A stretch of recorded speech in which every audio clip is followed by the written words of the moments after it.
All right, so hi everyone, it's Dr. RAMANI. Welcome back to this YouTube channel on narcissism and patterns associated with narcissism. Because this is an Am I the Asshole, or it's going to be on a sort of a little bit of a side tangent related to narcissism. So it's an interesting one because it has to do with money that parents set aside for their son's education. So this is a guy who's writing this in, his 48-year-old guy, has a son that graduated this year from high school. This guy's wife and him, started his college fund the minute they found out she was pregnant. Since we make good money, in the mid-six figures, that's good money, his college fund currently has almost $400,000 in it. Can you imagine? We have never told our son what to do with his life. We may have guided his decisions as any good parent should, but since he was still young, we let him make his own decisions. We also never expected academic excellence or forced him into sports or artistic activities. Now that he graduated high school, he said that he did not want to go to college. We said as long as he was sure he could do whatever he wanted. Generous. He refused trade schools too. He also did not want to work with us in our business. He said that he planned to use his college fund to start a business of his own. I said I will allow it only if he takes some business management, accounting, and law classes in the nearby community college. I said that I would pay them out of pocket and not from the fund. And then I would expect a well-made business plan before I'd give him the money. My wife agrees 100%. But he called us assholes for holding his college fund hostage to make him do what we want. We think we are just doing our best to make sure that his business succeeds. So am I the asshole? And so then this person gives sort of a follow-up to this and says that the money is in this man, this father's and his wife, the wife's name. So the kid's parents, it's in their name. Some people said this discussion should have been had earlier.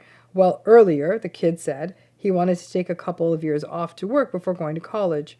It wasn't until earlier last week, so it just happened, that he said he wanted to start a business. Some people also say that he's spoiled and that he doesn't know how fast money can disappear, and they are right.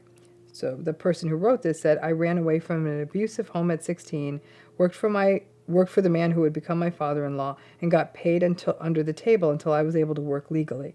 The only reason I have the money I do is that I ended up marrying the boss's daughter, and her father left us a paid-off house and a booming business. He moved to Spain to enjoy retirement. So father's had some luck, which is actually interesting. I didn't even get my GED and go to college until I had my child, so I spoiled my child like I wish I was spoiled.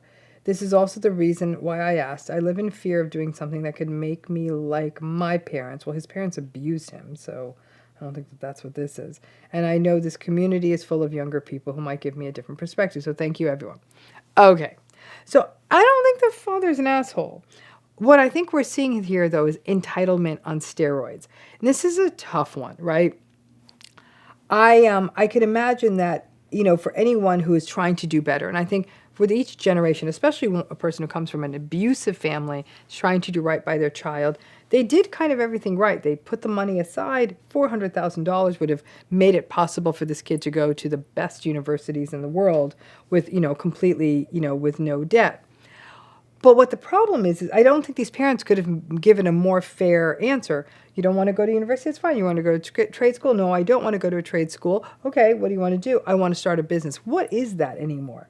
I mean, how many 18-year-olds could really do that? And all the parent is saying is, I need you to just take some classes so you understand some fundamentals of business, law, and accounting and all of that, which I actually think is really smart and also really mindful. Like, this kid is really lucky that his parents are paying this much attention to him. Any of you out there who had narcissistic parents, either your parents tried to hyper-control your life or had absolutely no interest in it at all.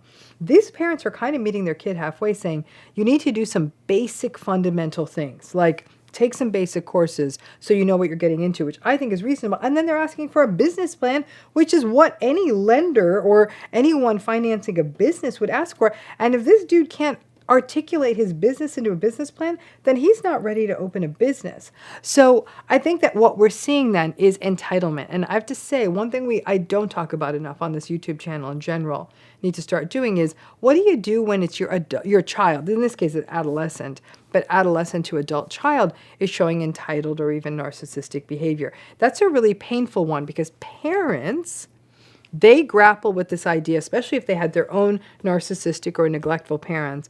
I refuse to repeat this with my own child, or don't want to repeat this with my own child. And so when they have a child who's behaving in a way that's entitled or narcissistic, it's actually quite heartbreaking. And the parent often second guesses themselves, which is what the person who wrote this post is doing. He's second guessing himself. I don't think they could have given this kid a more fair setup. And to the people who are saying you should have talked about him about this years ago, when he was 10? Even when he was 16, the kid was already saying, well, I want to take a few years off, and then I want to, and then I'll go to college. So the parents in good faith said, okay, that's actually, to me, working for a few years and going to college is a great plan, because I think you actually then start realizing work ain't all that. And then you have the luxury of going to college and saying, okay, I'm glad I got that reality check. So he made that plan. Parents set aside the money, and the money is the parents' money. I think this kid thinks it's a trust fund. And that's what he's interpreting as the $400,000 was set aside for an earmarked purpose. Many times people who actually save money for higher education often put it in special kinds of investment accounts where it can only be used for education. Like legally, you can't use it for anything else. And if it doesn't get used for education for the child you saved it for, it could actually be used for the parents' education. It could be used for other people in the family's education, or it can be saved for grandchildren. But for tax purposes, you actually have to show that the money was used for education. It's not clear how they organized this investment. But I think this is a really interesting am I the asshole kind of a question, because so many of these really seem to be going right to a narcissistic direction. The kid's 18, 19 years old. Who knows if he is or not? All we know is he's deeply, deeply entitled. And I know for a lot of people out there with kids watching this, entitlement in adolescence, I don't know if it's gotten better or worse. I really don't. I think every generation of adults thinks that the new generation of adolescents is the most entitled, and that's always been the case. So I think there's something universal about adults thinking of adolescents as entitled. In this particular case, this adolescent is entitled because the ask isn't that big. Somebody's saying you want $400,000 for a business, which is actually a really, really big nut to have someone invest in a business. You want that money, show a little bit of good faith, because high schools don't teach classes on business management or business law or accounting. So go to a community college, spend a semester, what's that, 15 weeks? Get some basic information. Dad's saying he'll pay. And once you show some of that working model and make a business plan, it's reasonable. But even when no matter who's behaving entitled, people who are really resolute in their entitlement really leave us doubting ourselves, because we're thinking, maybe they are special. Maybe I am supposed to be doing this for them.